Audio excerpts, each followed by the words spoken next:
Let's do some practice problems, solving linear inequalities. We want to get x by itself on one side. Let's undo the operations. So we want to move that 7x over. So we have x on just one side. That's going to result in negative 4x minus 5 greater than or equal to 4. Now we move the negative 5 over by adding 5. So we get negative 4x greater than or equal to 4 plus 5, we get 9. So here is where we are going to divide by a negative. So dividing by a negative 4 both sides is going to get the x by itself. This is our exception. When we multiply or divide by a negative, we're going to reverse that inequality. So we're going to write down the inequality is x.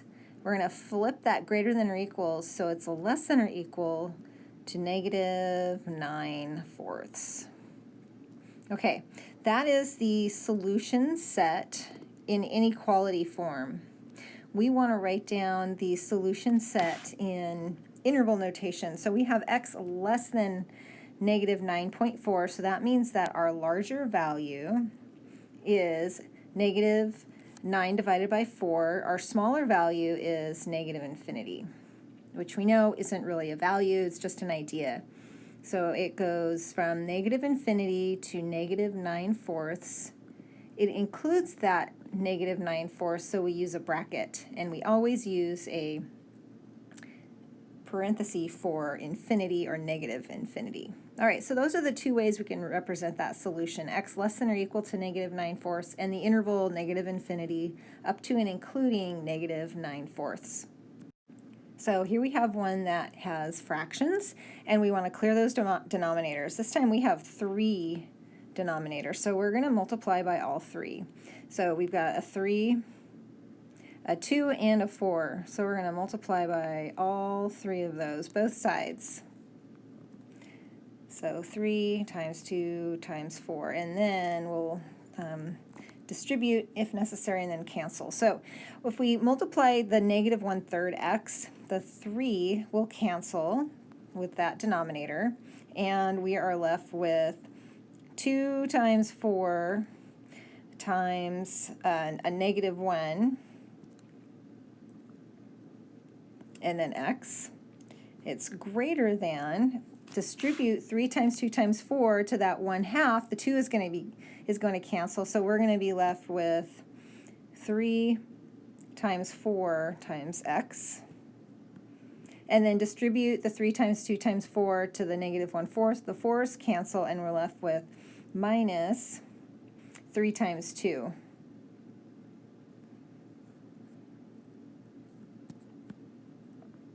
Okay, so we've got 2 times 4 times negative 1x, so that's a negative 8x, greater than 3 times 4x, which is 12x, minus 3 times 2, so that's a minus 6. All right, so we have the denominators cleared. Now we get the x terms on the same side. Let's subtract 12x from both sides. That gives us negative 8x minus 12x is a negative 20x. And that's going to be greater than negative 6. So divide both sides by the negative 20. And we're dividing by a negative, so we're going to reverse the inequality from greater than to less than. Negative 6 divided by negative 20 is going to be a positive 6/20, which that reduces to x less than 3/10. Okay, that's the solution set. And in interval notation, x is less than a value, so that means it goes from negative infinity up to that value, but it's not going to include the 3/10, so we use a parenthesis for the interval notation. Okay, we have x trapped in the parentheses, so let's first distribute that negative 3. So we get negative 3x plus 3. Negative 3 times negative 1 is going to be plus, and then there's a plus 2. less than or equal to, let's combine the x terms, 2x minus 3x, that's going to be a negative x minus 2. And then let's add x to both sides. So we get negative 3x plus x, so that's negative 2x, and then combine the 3 plus 2, so that's plus 5, less than or equal to, we're left with a negative 2. And now subtract 5 from both sides. So we get negative 2x less than or equal to negative 2 minus 5, we get negative 7.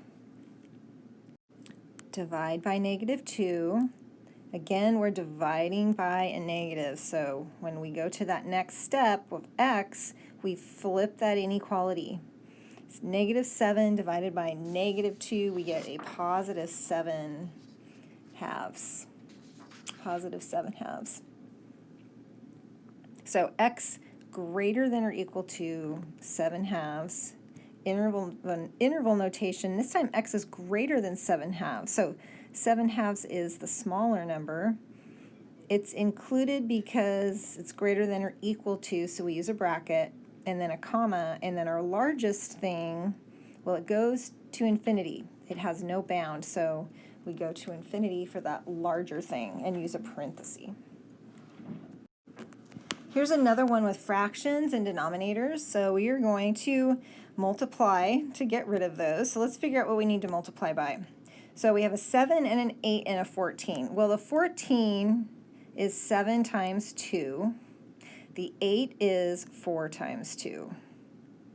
So we've got a 7 showing up, so we're going to have to multiply by 7. We have a 2 showing up, so we need to multiply by 2, and we have a 4 showing up.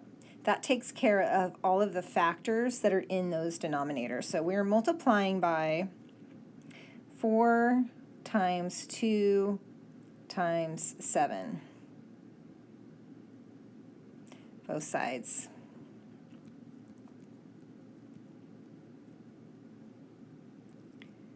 So when we distribute on the left, the 7 is going to cancel. We still have a 4 times 2 out in front of that quantity, x plus 2, and then a minus.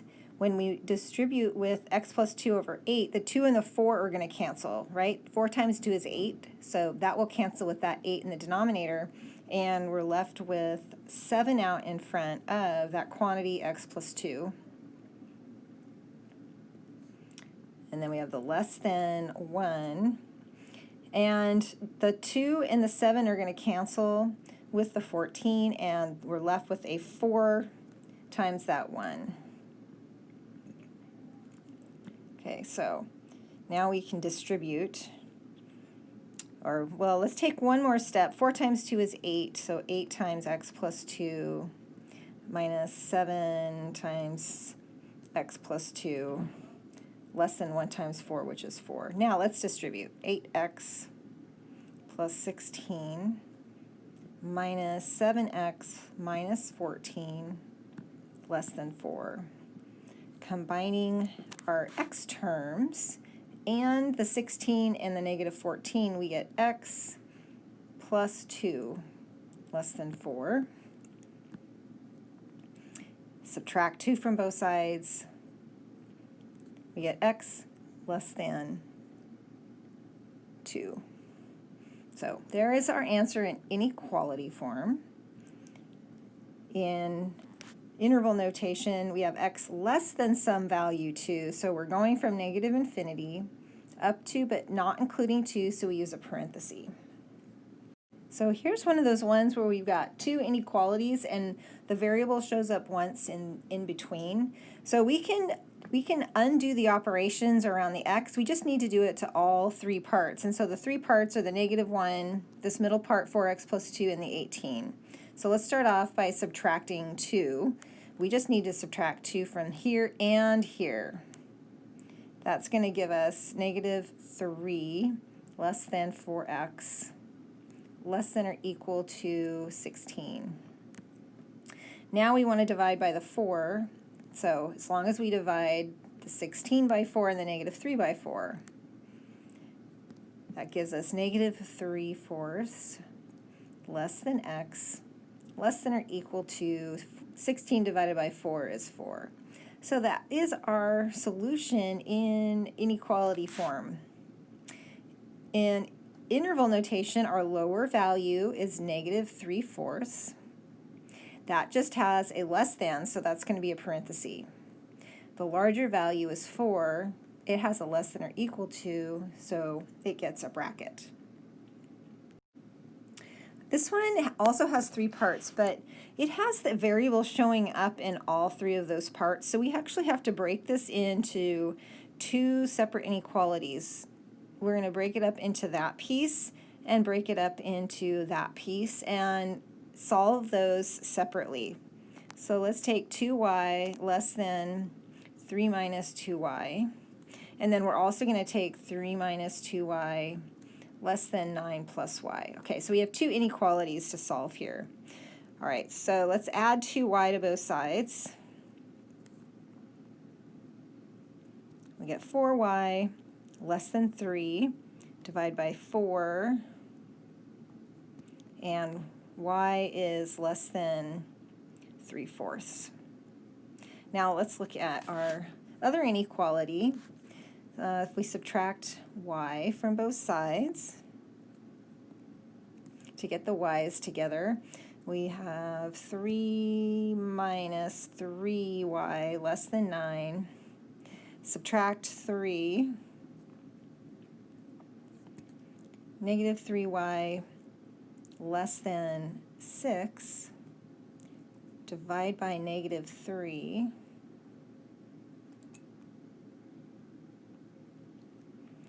Got to flip that sign because we're dividing by a negative, so we get y greater than 6 divided by -3 is a -2. Okay, let's put these on a number line. We got to figure out if we can write these as one interval or not. So we've got -2 and we've got 3/4. So let's look at the 3/4. We want y less than 3/4 and not equal to 3/4. Okay, so we got less than, so we're going to go to the left. Now let's just take a break in that highlighting and look at the x, or at the y greater than -2. So that is, again, we're not including it, so that's an open circle and it's greater than. Okay, so these are overlapping each other in between -2 and 3/4. So what that means is that these can both happen at the same time. We can have a value that is less than 3/4 and greater than -2 at the same time. So in interval notation, we can write the smallest value first, the largest value second. Neither of them are included, and so we use parentheses. So this one has or in between these 2 inequalities. So we pretty much go into this knowing that they can't both be true at the same time, but we still want to write down the solution set. So let's look at this first one. We're going to solve these separately. So let's add 7 to both sides. So we get 3x less than -13 plus 7 is a -6. Divide both sides by 3. So we get x less than -2. And now let's solve the other one. Subtract 4. So that gives us 5x greater than or equal to 2. Divide by 5. And we get x greater than or equal to 2/5. Okay, just put these on a number line. We can show ourselves if these can happen at the same time or not. We want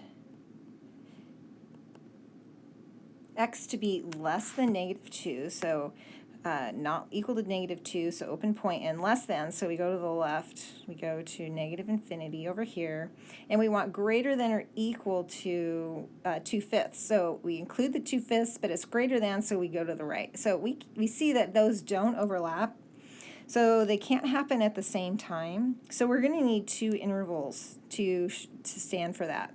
So for x less than -2, we go from -infinity up to 2 with a parenthesis, And for x greater than or equal to 2/5, we start at 2/5, go to positive infinity.